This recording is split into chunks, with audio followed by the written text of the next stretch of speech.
Guys, wanted to get you a little video. This is Heather. She's my sister-in-law. We are working on just a little bit of obedience with Penny with somebody new. So really good for her to learn, not only to like greet people and say hi to people, but also learn to work for people that she doesn't necessarily have that type of relationship with. So Penny sometimes can be a little bit hesitant, just being the bulldog mind of, I don't know you super well.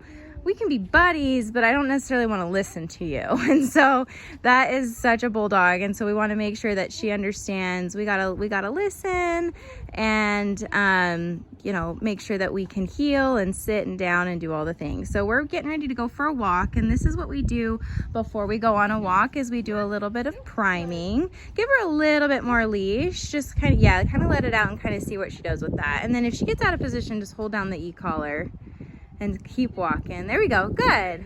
I want her thinking through this. So yeah, that really will help her like have a little less pressure. So she's on the slip lead. I am going to send you guys home with the prong collar, but I want to make sure that she understands position, not necessarily just following a leash. And so we'll get some video here in a bit about more off leash stuff. Cause I want to make sure that each dog can resolve that heel position.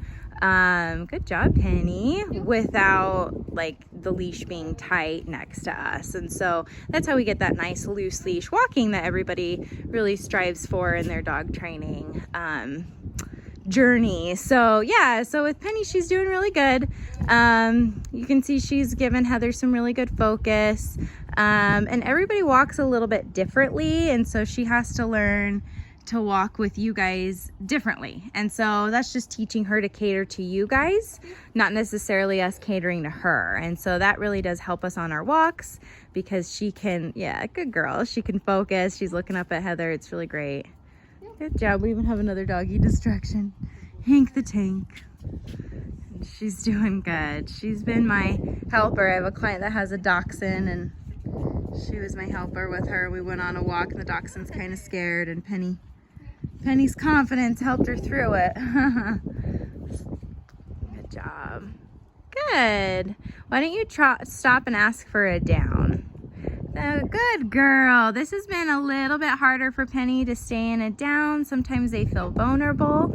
And so we want to practice it a lot and let her win through when she lays down. Okay, good. Now we're done. And then we do it again. Here we go. So you see the kind of the little bit of the uncertainty, but as we do it and she learns that this is just normal, we just lay down and it's not a big deal, she gains a lot more confidence with it. Good job, Penny girl.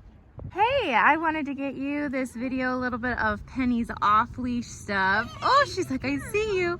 So this is Dana, one of our other trainers. So Penny's getting a lot of hands-on experience today with lots of different people, really proofing the obedience. She knows how to do all of the things and she knows how to do it really well with myself, but making sure that she can do it with other people adds so much depth to her because every dog tries to push boundaries, especially with somebody new. And you'll see that this little puppy is a parent shopper. So you'll see this when your friends come over and giving her love and affection, and then you might want to show off her training and she might not want to listen because those people are giving her affection. So we want to make sure that she can do the things despite getting so much affection.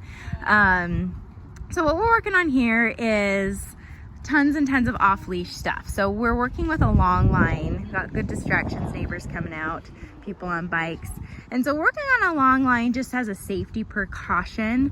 And so I'll probably have you guys do this for a little bit because I want to make sure that, as social as she is, I don't want her to run off and go say hi to somebody and get her. And so until you build that relationship and you have a ton of trust, let's keep her on a long line for now. And I can send you home with one. I've got a bunch of these things. They're really great. So what Dana did in the beginning is she started her on leash. If she needs a little bit of help, she can always go back to it. And then what we're working towards is just dropping the leash and making sure she understands that position despite distractions, despite it being a new environment, and really maintaining that position. Now she's a little dog, so she has to really speed up sometimes to keep up with us. And so she'll get tired really quick. off of this, which I don't think anyone's ever complained that their dog was tired. Good job, Penny. Okay. Good. So the down stay has been one of her hardest commands. Just being able to stay in a down. Sometimes she'll just pop up and say, oh, I'm done. And so we just reminding her to stay in a down, like Hank is practicing right here. Good job, Hank. Yeah. There we go. Good. Nice. This is such a functional command. A lot of people practice a ton on the sit stays, which are great too. They're really, really great. I practice those all the time with her. But the down is something that anchors them a little bit more and actually promotes a better mindset because they're more in a resting position. So typically the mind will follow what the body's doing. Good girl. Jump rope with Penny. There you go. Dana's waiting for a little bit of focus before she can release her. Penny's looking around, looking at us, and Dana's just waiting for a little bit of focus. Almost, so close. Yay! She's so sweet. We love her. Hey guys, I wanted to show you one last video of just what to do when people come over. So we just got home from a walk. Penny's so tired. You just gonna stand there, buddy? I'm so tired. But I wanted to show you kind of what we do when the doorbell rings. So I have Dana going out there right now. She's gonna ring the doorbell here in a minute.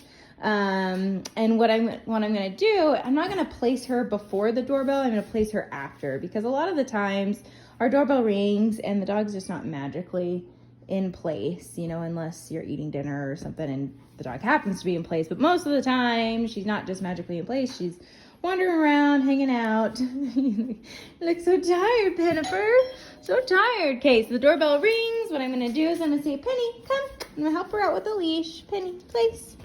Get her on the place bed. Good girl. Now I want her to stay here. So I'm going to take my e-collar remote with me as I answer the door. That way, if she gets off, just say hi. Hello! Oh, is there a French bulldog in here? I love French bulldogs. She's like, I love you. I love them So Dana's going to kind of do what all of our friends do when dogs come, and I'm going to reinforce this. So if she gets off the place bed, I'm going to tap the button and get her back on the place bed. Good girl. Very nice. Good. Such a good girl. That's so good. I don't care what she does when she's on the place bed. She can stand, she can sit, she can do whatever. She just needs to stay on this boundary. Good girl. It's a nice fluffy one, huh? Good girl. She knows the rules, but she really wants to break. I really want to say hi to you. There's dogs wandering. How come I can't? Good job, Penny. Good job. So people can come up and say hi to her, and then when you release her to go say hi, that's when she can go say hi. But I want to make sure that that's very clear, that when she's on the place bed, she needs to stay on the place bed. Yes, that's so good. Girl. I know the boundaries. Good job, Penny.